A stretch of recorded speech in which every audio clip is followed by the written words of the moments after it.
may say to me, why in the world did you pick this story? Well, I want to say a couple things about it. First of all, people misjudge all the time. They look at the surface of things and they make judgments that are usually quite ridiculous. So originally when I saw this story, I thought, oh, one I've never said before, never heard before. And I read it, and by the time I got to the end, I thought, all right, there's some really good redeeming qualities in here. Like, things get taken in different directions, and you sort of get there's someone for everyone, and don't judge a book by its cover, and working together, love can change all things. So I decided to go ahead and read it. Now, really, there aren't a lot of words that we don't use today. There's some language that's a little bit different. But the main part about it is almost the Shakespeare when they meet up in the woods and they try and talk each other into and out of whether or not they're going to keep the promise and get married. So that's the part I'm going to focus on. When they get into the forest, she says, frankly, I confess, I have not yet come to a decision in this matter, and I never shall be able to make one. So basically what she's saying to him is, I'm not going to be able to marry you, but I don't quite know how to tell you that, right? Then she goes into, he says, you astonish me, and she says, I can well believe it. And surely if I had to do with a clown or a man of no sense, I should find myself very much at a loss. In other words, I now have so much sense that I can't deal with somebody who doesn't have any sense, right? But a princess always keeps her word, this man should say to me, and you must marry me since you promised to do so. But as I am talking to he whom I... Sorry, start again.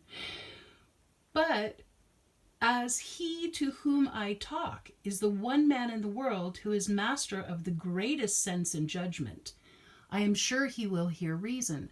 So what she says is, but you have so much sense that I'm quite sure that you're going to hear me and understand what's really going on here. So then she tells him, a fool that she was, she could scarcely make up her mind. But why will he have her now that she has such judgment as he gave her to come to a decision which she could not make up her mind to agree to? So she's asking him, so if I didn't have that much sense, why would you ask me to begin with, right? Were you just looking at my beauty?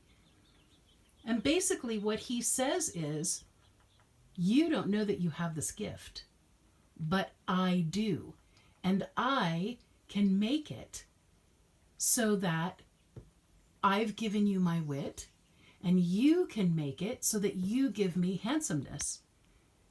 And then she hears him and says, okay, if that's true and I can make you handsome and you made me smart, then this should work out beautifully.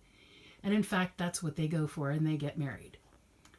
Now, they only do parts of this story, right? We never find out what happens to the younger sister, the rest of the kingdom, both kingdoms now that they're intermarried.